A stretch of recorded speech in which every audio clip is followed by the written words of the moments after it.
तुम शादी के लिए हाँ क्यों नहीं करती? पापा ने हमेशा की तरह अपनी बात एक फरमान की तरह सुना दी और तीर की तरह बाहर निकल गए थे। उनके फरमान के अनुसार उनके बड़े भाई यानी ताऊ जी की एक दोस्त की बेटी हमारे यहाँ रहने आ रही थी। उसकी यहाँ एक कंपनी में नौकरी लगी थी और कंपनी वाले उसे क्वार्टर दे, तब तक वह हमारे यहाँ रहने वाली थी। मेरे लिए पूरे फरमान में से महत्वपूर्ण बात यह थी कि मुझे अपना एक कमरा उसके लिए खाली करना था और मम्मी के लिए महत्वपूर्ण बात यह थी कि लड़की विधवा थी। मेरे दोनों कमरे बिल्कुल पास पास और एक जैसे ही थे। एक में मैं अपनी ऑफिस की फाइलें और किताबें वगैरह रखता था, पढ़ने लिखने का सारा काम मैं वहीं करता था, और दूसरा मेरा बेडरूम था। मैंने बेडरूम अपने पास ही रखने का निश्चय किया और फाइलें किताबें वगैरह सब वहाँ लाकर एक कमरा खाली कर दिया। दिव्या अगले ही दिन आ गई। वह मेरी हम उम्र ही थी। एक बारगी उसे देखते ही चेहरा परिचित सा लगा था, मानो ये आंखें और बाल कहीं देख रखे हैं। पर उससे बातें करने पर शीघ्र ही यह भ्रम दूर हो गया, क्योंकि हमारी यह पहली ही मुलाकात थी। दिव्या ने न केवल बहुत जल्दी अपना कमरा जमा लिया, बल्कि हमारे घर वालों के दिलों में भी अपने लिए जगह बना ली। वह वाकई में बहुत संस्कारी और मधुर स्वभाव की लड़की थी। बातों ही बातों में मैं जान गया था कि वह व्यावसायिक रूप से भी बहुत कुशल थी। मम्मी को उसका विधवा होते हुए भी पश्चात लिबास पहनना अखर रहा था, लेकिन उसने बातों बातों में मम्मी के मन की यह फांस भी ली थी।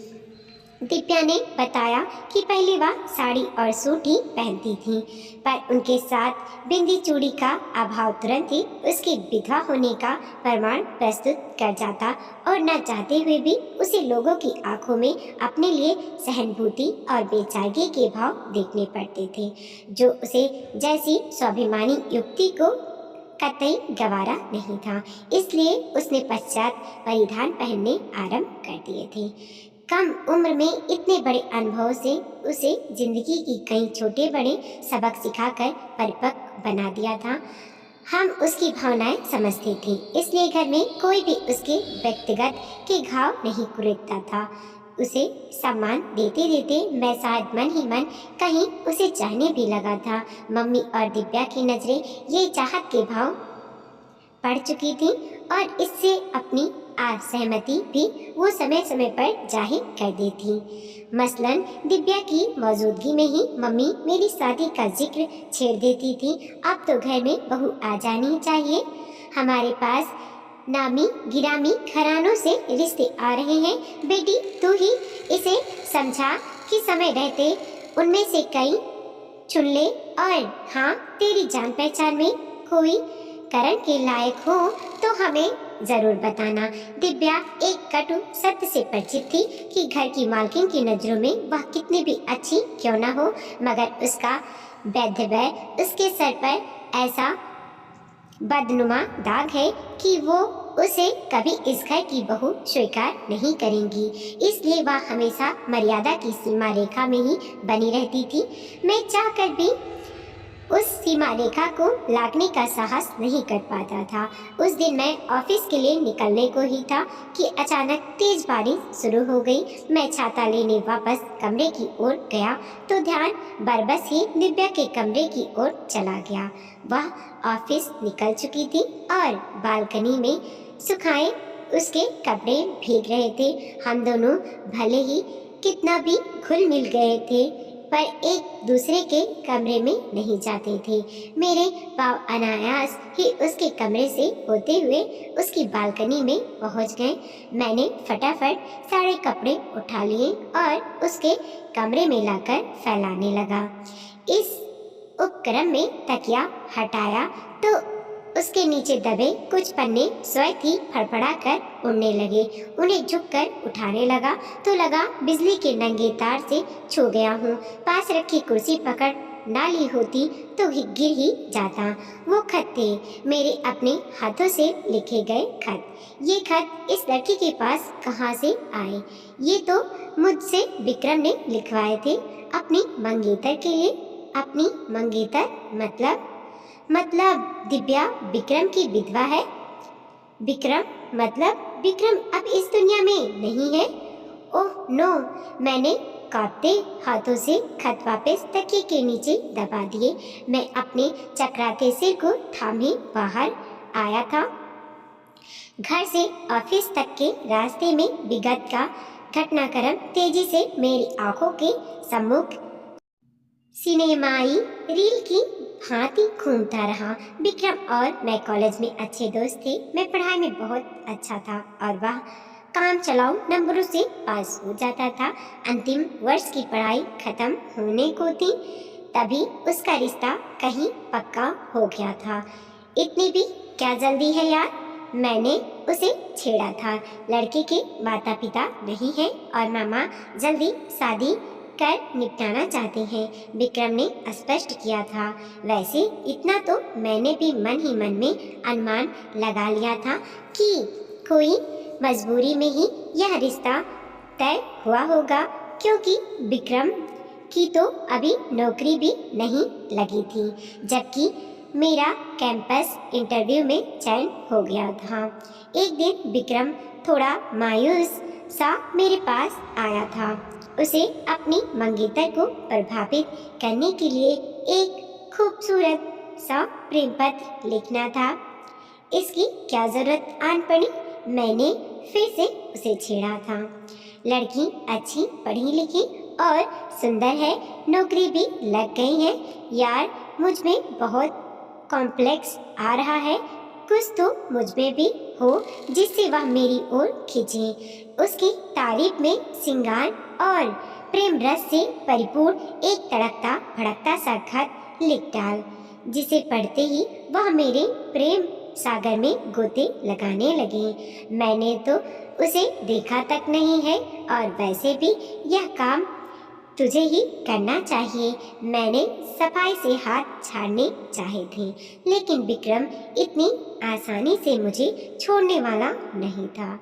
तो मेरा पक्का दोस्त है, मेरी कमजोरियों से वाकिफ है, जानता है पढ़ाई लिखाई में मेरा हाथ वैसे भी तंग है, तो यह काम बखूबी कर सकता है, इसलिए तो तेरे पास आया हूँ।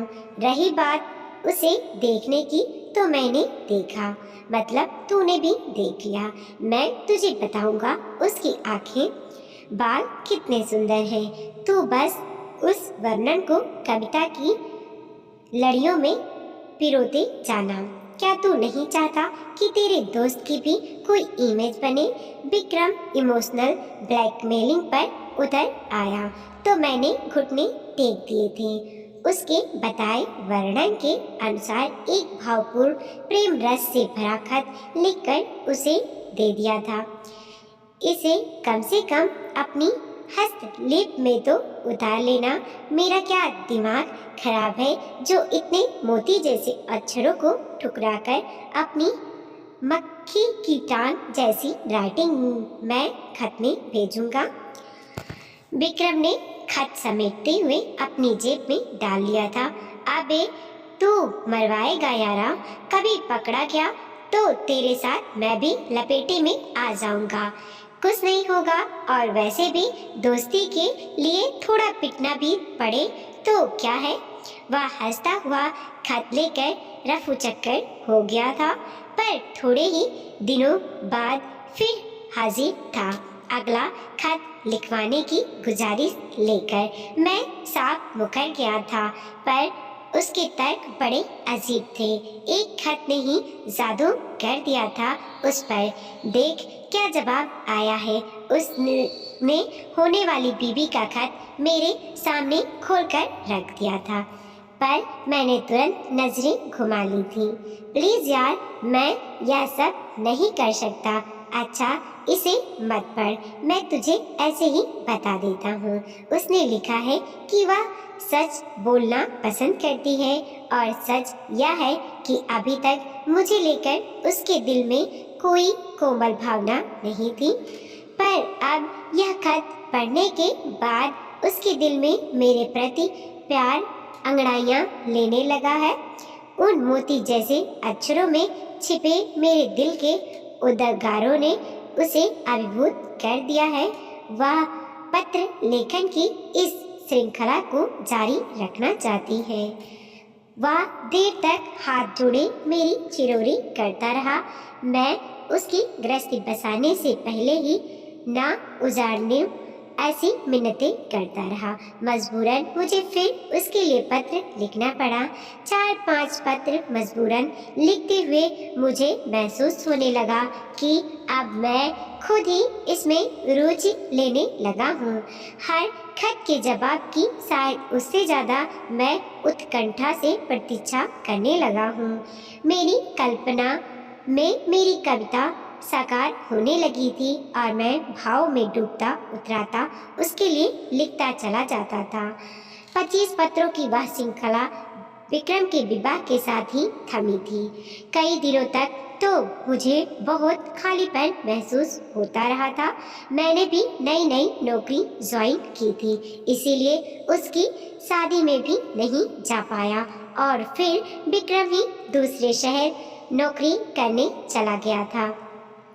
तो बस पत्रों के साथ ही दोस्ती का सिलसिला भी रुक गया था। आज मुझे समझ आया, पहले कभी ना मिलने होने पर भी पहली ही मुलाकात में मुझे दिव्या का चेहरा इतना परिचित और अपना सा क्यों लगा था। दिव्या के प्रति मेरी चाहत और भी बढ़ गई थी। क्या मुझे उसे यह सब कुछ बता देना चाहिए? क्या मम्मी कभी इस रिश्ते के लिए राजी होंगी? मैं लगातार रोज ऐसे ही ख्यालों में खोया खोया सा रहना और कोई ना कोई बहाना बनाकर उसकी एक्टिविटीज देखता रहता। कुछ समय तक अभी इस उहा पोहा से निकल भी नहीं पाया था कि सिर पर एक और संकट मंडरा उठा। पापा एक दुर्घटना में बुरी तरह घायल हो गए। 4 दिन अस्पताल में भर्ती रहे। चोटों काफी आई थी। कई दिनों तक भर्ती रहने के बाद अचानक ही वो चल बसे। हमारी तो दुनिया ही उजड़ गई थी। गृहस्थी के रथ को कंधा लगाने का प्रयास करते मेरे कंधों पर पूरे रथ की कमान ही आ पड़ी थी। मम्मी को संभालने के प्रयास में मेरे कंधे स्वयं ही मजबूत होते चले गए और इस प्रक्रिया में कंधे से कंधा मिलाकर मेरा साथ दिया दिव्या ने। जिस अपनेपन, समझदारी और जिम्मेदारी से उसने मुझे और मम्मी को संभाला, हम उसके मुरीद हो गए थे। 15 दिन खत्म होते होते लगभग सभी नाते रिश्तेदार रवाना हो चुके थे। अब दिव्या ने बताया कि उसे क्वार्टर मिले 15 से 20 दिन हो चुके हैं। अब हमें और कष्ट ना देकर जाना चाहती है।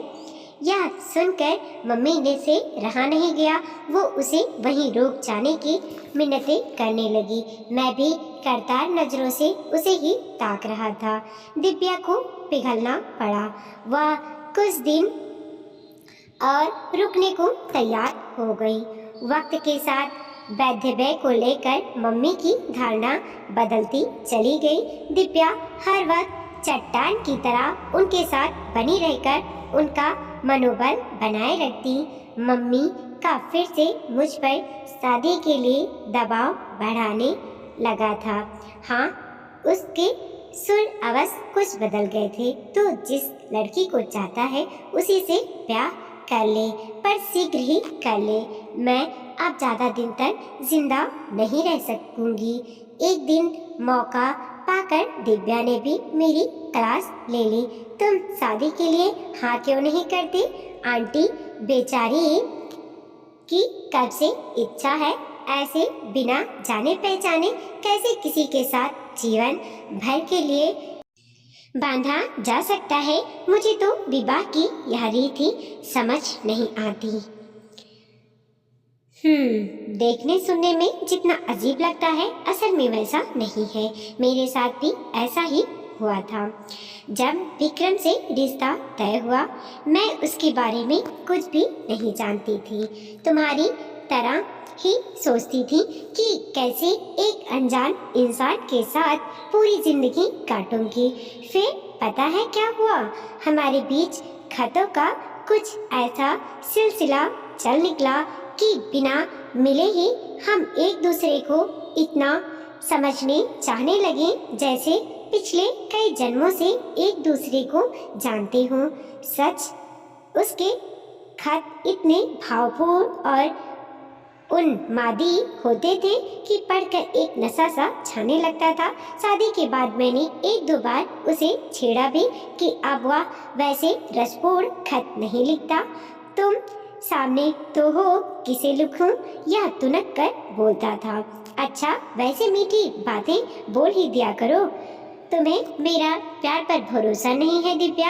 हर चीज कहकर या लिखकर ही बतानी पड़ेगी। प्यार के उन अतरंग पलों में भी वह गुस्सा हो उठा तो मैं घबरा गई थी। फिर कभी उन खतों के बारे में बात करने का साहस नहीं हुआ था। पर सच, आज भी कभी कभी दिल करता है कि कोई वैसे ही प्यार भरे खत लिखे। मुझे एकटक खुद को घूरता पाकर दिव्या को एहसास हुआ कि वह क्या बोल गई थी। आंटी की दवा का टाइम हो रहा है, वह वहाँ से खिसक ली थी। 2 दिन बाद ही दिव्या की ऑफिस टेबल पर एक व्यक्तिगत पत्र पड़ा हुआ था। पत्र खत्म करते करते उसके पसीने छूटने लगे थे। उसने इधर उधर चारों ओर से नजरें देखा। कमरे में विक्रम का भूत तो नहीं है? पत्र की तारीख चेक की, कहीं 4 साल पहले का खत डाक विभाग की मेहरबानी से अब मिला हो। नहीं, ऐसा कुछ भी नहीं था। वहीं प्रेम से पगे मोती जैसे हस्तलिपि में उकेरे अक्षर, मानो उन्हीं प्रेम पत्रों की श्रृंखला की अगली कड़ी हो। मानता हूँ मुझसे गलती हुई, जो सजा देना चाहो दे सकती हो। मैं पश्चाताप के लिए तैयार हूँ। चाहो तो सारी जिंदगी तुम्हें ऐसे खत लिखने की सजा दे सकती हो। अचानक दिव्या के दिमाग में बिजली सी कौंधी। उसने घड़ी देखी। करण अभी तक घर नहीं आया होगा। उसने तेजी से अपनी फाइलें और पत्र समेटे और टैक्सी लेकर घर की ओर दौड़ पड़ी। अपने कमरे में जाकर उसने पहले विक्रम के पत्र बटोरे, फिर आज मिले उस गुमनाम खत से उसका मिलान करते हुए वह मेरी स्टडी टेबल पर जा पहुंची और वहां रखे कागजों को उलटने पुलटने लगी। तुम्हारा शक सही है दिव्या, पहले वाले खत भी मैंने ही लिखे थे और यह आज वाला खत भी मैंने ही लिखा है। अपने कमरे में पहुंच मैं निढल सा कुर्सी पर पसर गया था और विगत का सारा सच उसके सम्मुख बयान कर दिया था। उस बारिश वाले दिन तुम्हारे कमरे में ये खत पाकर मैं भी हैरान रह गया था। तुमसे बात करके तभी सब कुछ बता देना चाहता था, पर तभी पापा का एक्सीडेंट और फिर वह सब कुछ मुझे रुकना पड़ा क्योंकि सामने खड़ी दिव्या फफक फफक पर रो रही थी। तुम्हें मेरी भावनाओं से खिलवाड़ करने का कोई हक नहीं था। वह बिलक उठी। मानता हूँ मुझसे गलती हुई, जो सजा देना चाहती हो दे सकती हो। मैं पश्चाताप के लिए तैयार हूँ। चाहो तो सारी जिंदगी तुम्हें ऐसी खत लिखने की सजा दे सकती हो। मैं खुशी खुशी भुगतने को तैयार हूँ। बोलो, या हक दोगी मुझे? एकाएक दिव्या की रुलाई थम गई। अब उसकी नजर मानो मेरे चेहरे पर एकटक जम सी गई थी। शायद अब तक पत्रों में उनफता प्यार का समुंदर उसे मेरी आंखों में लहराता नजर आने लगा था। दिव्या के चेहरे पर उभर रही हया की लाली पल प्रतिपल गुजरती जा रही थी और हम दोनों एक दूसरे को देखकर मुस्कुराए जा रहे थे। वीडियो को लाइक कीजिए, कमेंट कीजिए और अपने दोस्तों के साथ जरूर शेयर कीजिए। चैनल पर नए हैं प्लीज़ सब्सक्राइब कीजिए और देखते रहिए मोटिवेशनल स्टोरी।